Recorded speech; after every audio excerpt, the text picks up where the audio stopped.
요번 주는 주말에 제가 새벽에 촬영을 못할 수도 있어서 오늘 좀 주식시장과 관련된 거 주말 정리하는 걸 오늘 할 건데요. 일단은 여기 보시면 나스닥 2%로 올랐습니다. 제가 지난번에 올릴 때 심리수가 전문 투자자들 심리수의 움직임하고 뭐 다른 동향이나 이런 것들이 다 혼재되어 있어가지고 정확하게 방향성을 예측하기가 쉽지는 않은데 조정은 추가로 더 일어날 것 같은데 확신하지는 못하는 그런 패턴대로 말씀드렸잖아요. 역시나 그렇게 움직이고 있고, 물론 이게 다시 반등을 시도하고 있긴 한데 추세적으로 반등할지는 저도 모르겠습니다. 사실은 그게 제 솔직한 심정입니다. 여기 보시면 지금 내려오다가 여기서 사실 여기서 튀는 게 아니고 아랫방향으로 꺾여야 되는데 튀었거든요. 이게 튄 게 추세를 이어갈지는 저도 모르겠습니다. 다만 시장이 아랫방향으로 계속 내려갈 거라고 얘기하는 가장 주된 이유는 뭐 이제 예를 들면 일단 오늘 경제지표가 발표됐거든요. 물론 최근에 이제 그 2분기 실질 경제 성장률이 예측치보다 높게 나왔잖아요. 근데 이제 지난번에도 말씀드렸지만 그거는 이미 지나간 거고 주식시장을 미래를 봐야 되니까 기대치보다 높게 나온 건 좋은데 이제 앞으로는 어떻게 될 거냐 이걸 봐야 되겠죠. 이 비농업 부분에 그 고용 숫자 월간 변하거든요. 근데 최근에 보면 추세적으로 계속 늘어나고 있어요. 고용 숫자가. 줄어들고 있어요. 죄송합니다. 고용 숫자가 점점적으로 줄어들고 있거든요. 이 패턴이 뭐 이게 왔다 갔다 하는 패턴이기 때문에 상황 모니터링 해봐야 되겠지만 최근 패턴은 그렇게 좋은 패턴이 아닙니다. 고용 숫자가. 그 다음에 요게 고용한 사람들의 그 보상 이게 급여거든요. 이게 임금이거든요. 임금의 전분기 대비 증감률인데 이게 점점점 내려오고 있습니다. 전분기 대비 증감률이. 이게 증감률이 마이너스가 아니고 플러스 패턴을 계속 유지하는데요. 증감률이 떨어진다는 얘기는 이거는 이제 명목이거든요.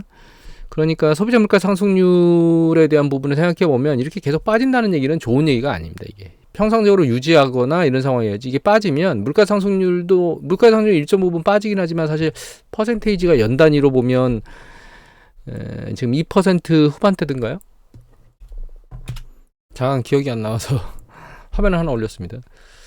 이거 베타핑 이렇게 읽나요? 저도 정확히 어떻게 읽는지는 모르는데 요 사이트 어드바이저 퍼스펙티브 CPI하고 PC 전년동기 대비 증감률인데 CPI 같은 경우에는 뭐 코어는 3.3 그 다음에 전체는 소비자 물가가 3.0 그 다음에 이제 PC 같은 경우는 코가 2.6 전체가 2.5로 나오고 있거든요. 그래서 이거는 QOQ예요. QOQ니까 요 증감률이 이렇게 계속 떨어지는 건 물가를 감안해 보면 급여 인상이나 이런 부분들이 그렇게 녹록지는 않다는 뜻인 거거든요. 이게 명목이기 때문에. 그래서 결과적으로는 여기 보시면 그 고용에 대한 비용이 전기 대비 감소하고 있어요. 이게 감소하는 게 결과적으로는 보상을 덜 하면서 부담을 줄이는 거거든요. 그래서 급여 부분, 소득 부분에 대해서 그렇게 긍정적이지 않습니다. 패턴이. 최소한 유지되는 패턴이면 좋을 건데 그렇지는 못한 패턴인 거죠. 그리고 여기에 사실 생산성에 문제가 있어서 그래요. 지금 현재 이거는 지금 봤던 건 2분기까지 나온 거고요. 최종이 얘는 1분기까지밖에 안 나왔거든요. 근데 이게 생산성이거든요. 생산성이 보시면 시간당 생산성이 이게 보시면 올라가다 말고 멈춰 있습니다. 지금 1분기에 2분기에도 이 생산성이 그렇게 높이는 안 나올 것 같다는 생각을 하고 있긴 한데 생산성이 이렇게 빠른 속도로 올라가주면 더 많이 보상을 해줄 수 있긴 하겠는데 그렇지는 않은 상황이거든요. 그 다음에 노동 시간도 이 올라가는 강도가 지금 멈춰 있는 상황이에요. 옆으로 약간씩 기고 있거든요. 늘어나고 있긴 하지만.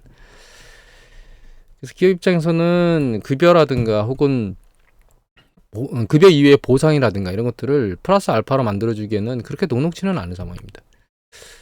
또 한 가지 봐야 될 건 이게 매크로 마이크로 데이터거든요. 거기에 PMI 제조업 지수입니다. 이게 서비스업 지수고요. 이것도 매크로 마이크로 데이터인데 이 제조업 보면 아직 미국은 안 나왔어요. 그래서 미국 거 제조업을 이걸로 볼까요? 이거 마켓이라고 하는 데가 있습니다. 거기에서 나오는 제조업 관련된 미국의 PMI 지수거든요. 얘가 24일 날 49.5가 나왔어요, 이미. 이게 이제 확정치가 오늘? 예. 내일 나오겠네요. 미국 시간으로. 내일 나올 거거든요. 근데 이 속보치가 좀 49, 수축 구간을 떨어져서 나왔거든요. 이게 이미 ISM 제조업 지수로 놓고 보면 이게 수축 국면 안에 있고 마켓은 그렇진 않았는데 수축 국면으로 들어간 상태로 나왔습니다.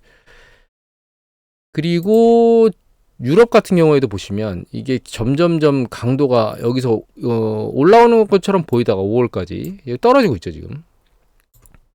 그 다음에 중국을 보면 중국 보시면 여기 3월까지 반등하다가 계속 추세적으로 내려오고 있습니다. 제조업 부분이 안 좋아지고 있습니다 지금. 그 다음에 서비스업 부분을 보면 이것도 서비스업 아직 발표가 안 났는데 미국 거 보면 이 서비스업이 반등하는 걸로 나왔습니다. 일단 마켓에서 나온 속보치 같은 경우에는. 근데 마켓 같은 경우에는 이게 떨어진 적이 없어요. 추세적으로 계속 올라오고 있었거든요. 그런데 ISM 제조업 지수를 보면 이 서비스업 제조업 지수가 5월 급등했다. 이거 4월 급락했다 5월 급등했다가 다시 쭉 빠졌거든요. 이게 변동성이라고 보면 추세적으로는 좀 내려오고 있었어요. 사실 얘를 제외하고 나면 추세적으로 내려오고 있었거든요. 7월 발표가 어떻게 나올지는 모르겠습니다. 근데 마켓에서 나온 게 올라간 걸로 나온 거를 보면 요걸 참고해보면 여기서 아랫방향으로 떨어지진 않고 일정 부분은 밑방향으로 살짝 머리를 들지 않을까 그런 생각을 하게 됩니다. 다만 여기 보면 유럽은 추세적으로 빠지고 있어요. 4월 이후에. 그 다음에 중국 같은 경우도 보시면 여기 보시면 3월 이후에 점점점 강도가 줄어들고 있습니다. 지금. 물론 중국이 금리를 인하했잖아요. 그런 부분들이 영향을 미칠 수는 있습니다. 다만 중국이 여러 가지 애를 쓰는데도 불구하고 내수 소비가 잘 살아나지 않고 있는 거는 여러 측면에서 검증되고 있고 여러 전문가들이 얘기하고 있는 부분이기 때문에 이게 그게 과연 어느 정도 서비스 업종에 영향을 미칠지는 좀 봐야 될 것 같아요. 그리고 기사 중에 하나를 또 참고 지금까지 뭘 보는 거냐면 사실 미국 경제가 그렇게 좋아질 수 있을 것인가라고 하는 부분에 대한 생각을 하는 거거든요. 이거는 한경의 박신영 기자께서 24일 날 2024년 7월 30일 날 올리신 내용인데 여기 보면 침체에 대비하는 미기업들이 이렇게 나와가지고 제조업 경기 둔화 그래서 제조업 PMI 주 나왔죠. 그다음에 차광하게 떨어진다고 나오고 그리고 여기 보시면 여기 레저용 차량 제조업체 폴라리스는 올해 2분기 실적 발표에서 조정 주당순이익이 1.35달러 예상치를 크게 못 미쳤고 매출은 12% 감소. 그래서 2분기에는 고금리 인플레이션이 점점 신중해지는 딜러와 소비자 때문에 어려움을 겪었다 이렇게 얘기를 하고 있죠. 딜러와 소비자 차 파는 사람하고 사는 사람 모두 다 신중해졌다는 뜻인 거죠. 금리가 높고 인플레이션이 세니까. 가전업체 월풀 2분기 매출이 지난해보다 17% 감소. 그죠? 소비자들이 고물가에 지쳤다. 냉장고 세탁기를 신제품을 바뀌려는 재량, 구매 수요가 약해졌다. 이런 얘기를 하고 있고 최대 농기구 업체 생산직 근로자 감원 이런 얘기를 하고 있고 뭐 에그코가 전세계 사업장 인원 줄이고 뭐 이런 얘기를 하고 제조업이 약하니까 철강 가격이 떨어지고 있다. 이런 얘기를 하고 있거든요. 다만 아직까지 고용 지표가 뭐 눈에 띄게 나쁜 건지 그렇지는 않아요. 사실은.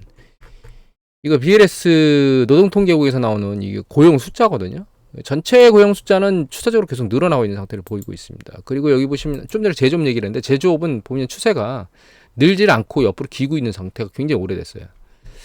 그 다음에 제조업은 그렇지만 이게 제조업 이 숫자를 봐야 됩니다. 이 숫자도 좀 참고를 하셔야 돼요. 이게 1,500만, 한 1,400만은 좀 넘죠. 이만큼 센 애가 여기 보시면 예를 들면 여기 전문직이나 비즈니스 서비스 업직인데 얘는 지금 2천만 대가 넘잖아요. 그런데 얘도 보시면 강도가 옆으로 조금씩 숙여지고 있거든요. 그러니까 올라가는 강도가 주는 거죠. 얘가 윗방향으로 가기보다는 옆으로 멈추거나 아랫방향으로 떨어질 가능성이 점점점 높아지고 있다는 뜻인 겁니다. 이게. 그 다음에 이게 개인 그러니까 교육이나 혹은 헬스 케어 뭐 이런 쪽 사업 서비스업 그거는 아직도 잘 늘어나고 있고 얘가 강도가 줄을 조짐을 보이고 있지 않은데 얘 같은 경우에는 참고 대상이 아닌 게 여기 보시면 2008년도 같은 경우에도 이 업종은 확 줄질 않았죠. 코로나 팬데믹 때 급격히 그 셧다운을 시키면서 떨어진 거지 그 이전에 올라오는 걸 패턴을 보면 이게 계속 살아나 있기 때문에 어느 시점에도 경기 수축 구매도 살아있는 업종이기 때문에 이거는 사실 참고 사항은 되지 않습니다. 얘는. 요거 같은 경우는 경기 수축 구매에 빠지는 영향을 보이잖아요. 그죠? 요런 그리고 제조업 같은 경우에도 마찬가지고 이건 뭐 이전부터 깨졌는데 쭉 많이 깨졌죠. 그래서 실제로 요 레저하고 숙박 요것도 보시면 올라오다가 깨지는 패턴을 보이죠. 경기 수축 구매에. 근데 얘도 올라오다가 지금 강도가 점점 줄고 있어요. 그러니까 고용 지표가 지금 어떤 것들을 보여드리는 거냐면 이 인원수가 큰 애들을 보여드리는 겁니다. 작은 것들은 뭐 예를 들면 작은 것들 보면 이게 도매 같은 경우에도 줄긴 하니 늘어나고 있죠. 근데 인원수가 적어요. 얘는 600만 뭐 이렇잖아요.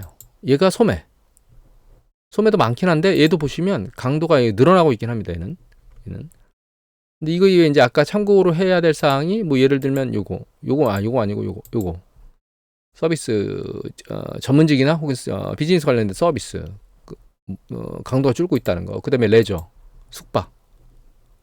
그다음에 제조업도 만만치 않은 숫자를 가지고 있거든요. 사실은 이런 것들이 이 고용 강도가 정점에서 멈춰 있는 상황에서 점진적으로는 하강하거나 현재를 유지하는 게 최선인 뭐 이런 상황으로 가고 있다는 것들을 우리가 감안해봐야 볼 때 미국의 고용 지표가 좋긴 하지만 식어가고 있는 건 맞는 것 같다. 뭐 다른 지표들도 계속 보여드렸지만 그런 형태로 가고 있기 때문에 미국 경제가 계속 잘 돌아갈지에 대해서는 저는 개인적으로는 물음표입니다. 사실. 물론 금리를 조금 인하해서 뭔가 작업을 하는 게 경제 추세적으로 더 돌릴 수 있느냐 없느냐에 대한 부분은 우리가 한번 생각을 해볼 만은 해요. 향후에는 사실 전문가들의 논쟁이 이걸 거예요. 지금은 예전과 다르다. 아니다. 예전과 다를 수 없을 것이다. 이 논쟁이 왔다 갔다 할 겁니다. 사실은. 참고로 하나 보여드리면 이게 여기 있는 요 짙은 색 있죠. 예, 이게 연철입니다. 이거 연철이고 요게 뭐냐면 그 대출을 받겠다고 하는 수요예요. 수요. 그런데 이게 검은색 라인 위에 있으면 수요가 많은 거고 밑에 있으면 수요가 줄어든 거예요. 패턴이 위축되는 수요 위축의 지금 영역에 있잖아요. 최근 들어서 조금 올라오는 것 같다가 보면 올라오는 것 같다가 다시 하락하는 국면으로 빠진 상태거든요. 이게 올라왔다는 게 수요가 늘어났다는 것보다는 수요 위축 강도가 줄었다는 뜻입니다. 얘가. 그런 부분은 당연히 연체율이 올라가고 있고 이 연체율이 올라가는 가장 주된 이유는 금리가 높기 때문이잖아요. 그러니까 금리가 높은 상황이기 때문에 연체율이 올라가면서 대출 수요는 늘어나지 않고 있는 거거든요. 한 가지 더 보여드리면 이건데 이거 같은 경우에는 이게 장당의 금리 역전된 이게 10년 국채 수익률하고 3개월 국채 수익률의 차거든요. 근데 3개월 국채 수익률은 기준금리하고 상관관계가 높습니다. 이게 장당의 금리가 이렇게 밑으로 내려와서 이 제로 라인을 지난다는 얘기는 장당의 금리가 역전됐다는 뜻이거든요. 근데 그렇게 되면 이게 단기 금리가 굉장히 높다는 뜻이고 단기금리가 높다는 뜻은 시장에서 자금 대출을 받는 사람들이 부담을 갖게 된다는 뜻이고 그럼 연체율이 올라가고 기준은 이렇게 늘어나게 돼 있어요. 왜냐하면 장당의 금리가 역전되면 주로 이제 은행에서는 그 텀 스프레드를 안정적으로 먹는 구조는 깨지기 때문에 크레딧 스프레드 쪽으로 대출 쪽으로 운영을 많이 해야 되거든요. 그러면 이제 위험성을 안기 때문에 기준을 쥐어 짜게 돼 있습니다. 이렇게. 그리고 여기 있는 파란색 있죠. 이게 수요예요. 수요. 요게 대출 수요. 이 대출 수요 요 세 가지가 다 수요거든요. 지금. 근데 수요는 이 장당의 금리가 역전되면 이 수요가 줄어들게 돼 있습니다. 이게. 금리가 그만큼 높기 때문에. 그래서 이게 기준금리를 내려주면 이게 어떻게 움직일 것인가라고 하는 부분들을 계속 모니터링 해야 될 대상이긴 한데 단기적으로 기준금리를 살짝 내려주고 일정 부분 포인트 내려주는 것이 사실 전반적으로 이것뿐만 아니라 모든 경제 영역에서 영향을 미치는 그런 것에 긍정적인 영향을 미쳐서 경기 사이클을 더 돌릴 수 있게 만들겠느냐라고 하는 부분은 개인적으로 물음표입니다. 그런데 한 가지만 더 보면 이 데이터거든요. 이렇게 설명을 할 수는 있어요. 90년대 중반에 보면 이게 한번 연체율이 올라가다가 멈췄잖아요. 이렇게 멈췄는데 요 기준금리를 한번 내려준 적이 있습니다. 90년대 중반쯤에. 그때 기준금리를 내려주는 상황에서 이게 연체율이 올라가다가 멈춰 있었고 여기 보시면 이게 대출에 대한 그 의지거든요. 이건 대출 의지예요.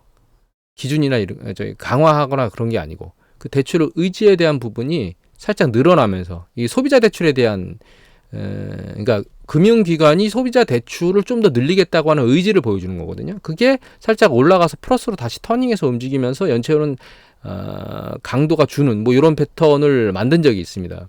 이런 형태로 뭔가 시스템이 다시 돌아갈 수 있다라고 볼 수는 있어요. 다만 이건 이 부분만 보는 거고 이거 이외에 뭐 생산이라든가 소비라든가 종합적으로 다 봐야 되기 때문에 이것만 가지고 판단할 수는 없는데 이런 형태로 만들어질 수 있는 가능성 제로냐? 아니죠. 제로가 아닐 수도 있다는 거는 감안하고 모니터링을 계속 해야 될 대상 중에 하나라는 건 말씀드려야 될 것 같고 다만 저는 그런 생각을 하거든요. 경기 사이클은 여러 주체들이 종합적으로 움직이는 행동이고 그 주체들이 다 어떻게 판단을 각자 내릴지는 사실 생각하기가 쉽지가 않습니다.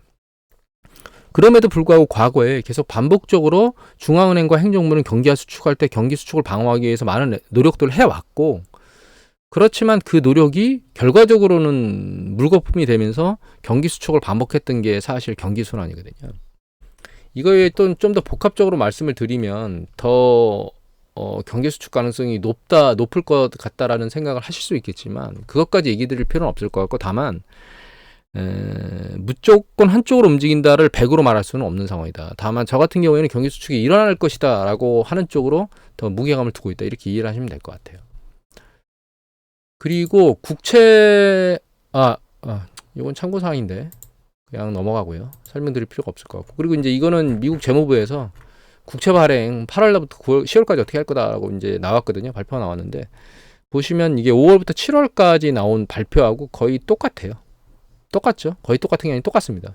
그러니까 국채 물량이 크게 늘어날 이유는 현재 존재하지는 않는 상황이고 그래서 여기 보시면 이 국채 채권 수익률이 내려오고 있는 패턴들을 보이고 있거든요. 이게 10년 국채 수익률입니다. 이게 하늘색이. 그 다음에 여기 노란색이 3개월 국채 수익률이고 얘가 기준금리입니다. 그 다음에 요게 요 주황색 요게 나스닥이고요. 요게 S&P 500 지수거든요. 그런데 원래 패턴을 보면 자 원래 예전에 그 연준 풋이라고 하는 용어가 생기기 전 그 이전이 글로벌 금융위기 때부터거든요. 글로벌 금융위기 지나고 나서 버냉키가 연준 풋이라는 용어를 만들어냈습니다. 금리를 내리면 주가가 올라가는 그런 시나리오를. 근데 이제 그 이전에를 보면 여기 보시면 이 기준금리거든요. 기준금리가 내려오고요. 이게 나스닥이고 이게 S&P 500 지수입니다. 기준금리가 내려오면 사실은 주식시장은 힘을 잃는 게 일반적이에요. 이거 주황색하고 캔들 차트를 봐주십시오. 내려오죠. 그때 이 3개월 국채 수익률은 당연히 기준금리와 상관관계가 높으니까 따라서 내려올 거고 그 이전부터 내려오기 시작했습니다. 그 다음에 10년 국채 수익률이 뒤늦게 단기채하고 다른 방향으로 올라가고 있다가 따라서 내려오고 있잖아요. 그래서 사실 경기 수축 국면에 들어가는 사이클에서 보면 채권 수익률하고 주식은 같은 방향으로 움직입니다. 수익률은 떨어지고 그러니까 금리는 떨어지고 주가는 조정받는 국면으로 움직이거든요. 그런데 이 상황이 언제 바뀌었느냐? 이 코로나 팬데믹 터지기 전에 보면 이 시기에 주식시장이 세차게 흔들리잖아요. 그리고 요때 경제 상황이 그렇게 좋지는 않았어요. 그래서 기준금리를 내리기 시작한 겁니다. 이게 연준이 2.5%에서 조금씩 내리기 시작했거든요. 근데 요 내리는 상황에 주가는 이게 연준 풋이라고 얘기를 하고 올라간 거예요. 그런데 이 주가하고 상관없이 추세가 쭉 내려왔다가 살짝 들렸는데 올라가는 강도가 멈추죠. 그러다가 여기 보시면 12월 달부터 빠지잖아요. 이 빠진 게 코로나 팬데믹이 터져서 빠진 게 아닙니다. 12월 달부터 이미 주가는 다시 10년 국채 수익률 아랫방향으로 움직이고 있었어요. 그러다가 코로나 팬데믹이 터지면서 주가가 붕괴되고 금리가 굉장히 빠른 속도로 내려왔죠. 지금 패턴을 보면 이렇게 움직이고 있습니다. 주가가 쭉 올라가고 있잖아요. 올라가고 있고 여기 보시면 패턴이 이제 금리가 아랫방향으로 지금 패턴을 잡은 거 맞아요. 그리고 이제 이 국채 발행이나 이런 것들이 대규모로 늘질 않을 거기 때문에 10년 국채 수익률은 추세적으로 아래로 내려올 것 같습니다. 그리고 기준금리도 내릴 거니까 이 금리는 아랫방향으로 방향을 잡고 움직일 것 같아요. 뭐 트럼프가 대규모로 경기 부양을 해서 채권 국채 발행을 대규모로 늘리게 되면 국채 가격이 떨어지면서 채권 수익률이 올라갈 거다 이런 얘기를 하는 경우를 우리가 뉴스에서 보잖아요. 근데 이거는 지금 공급 측면만 얘기하고 있는 거고 수요 측면에서 경기 수축 방어를 하기 위해서 투자자들이 채권을 매입하게 되면 공급하고 상관없이 채권 가격은 아래로 내려갈 거기 때문에 결과적으로는 이 경기 사이클하고 국채 수익률도 상관관계가 높을 거예요. 그리고 기준금리를 내린다는 얘기는 경기 수축에 대한 방어를 위해서 움직이고 있다는 뜻이기 때문에 사실 투자자들의 심리가 국채에 대한 수요로 몰릴 수 있는 가능성이 높아지는 거니까 단순히 트럼프 행정부가 들어와서 국채 수익률을 끄집어 올릴 것이다라고 하는 전제 조건만 보는 것은 제가 보기에는 균형이 안 잡힌 것 같아요. 여하튼 향후의 방향성 국채 수익률은 아랫방향으로 움직일 거라고 생각을 하고 있고요. 근데 이제 주가가 지금 위로 머리를 들고 있잖아요. 경기 지난번에도 말씀드렸지만 향후에 올 하반기로 가면 갈수록 고용 지표라든가 소비 지표라든가 이런 것들을 모니터링을 계속 해야 되는 게 상당히 중요한 내용이고 그런 것들이 실제적으로 이제 힘을 잃고 떨어지는 상황이 발생하면 이 주가가 조정이 강도가 좀 세질 거라 이렇게 이해를 하시면 될 것 같아요. 저는 사실 올 하반기로 가면 갈수록 2022년이니까 시간이 앞으로 지나면 지날수록 경제 지표, 특히 고용 지표가 정점을 치고 아랫방향으로 내려가는 모습으로 바뀔 거라고 판단을 하고 있고요. 그런 상황이 발생하는 상황이 되면 2022년도에 보였던 이런 패턴을 미국 주가가 보일 거라고 생각을 하고 있고 그 떨어지는 강도가 굉장히 단기적으로 빠를 수도 있고 점진적으로 내려갈 수도 있다. 이렇게 이해를 하고 있다고 생각을 하시면 될 것 같아요.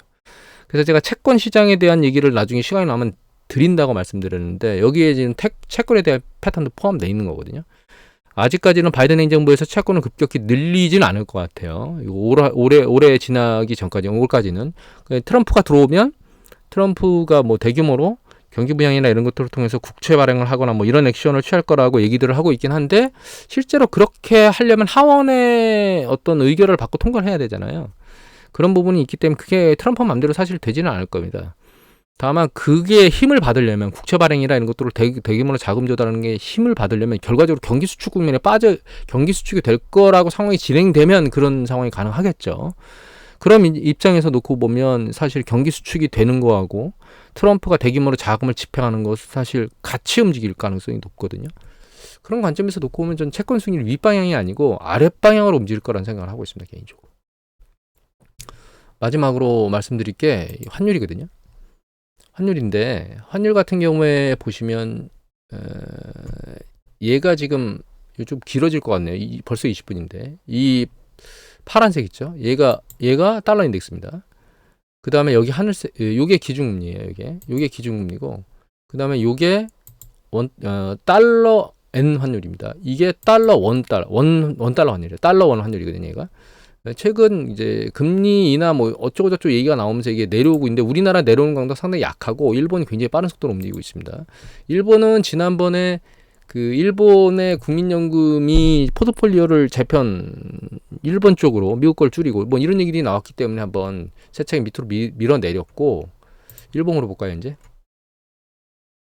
그냥 주봉으로 보겠습니다. 나중에 뒤에 가면 또 이거 보시면 이제 7월 30일 날 정윤교 기자께서 올리신 그 인포맥스, 연합인포맥스인데 BOJ NY 약세, 그래서 금리를 0.1에서 0.1로 급격히 내렸거든요.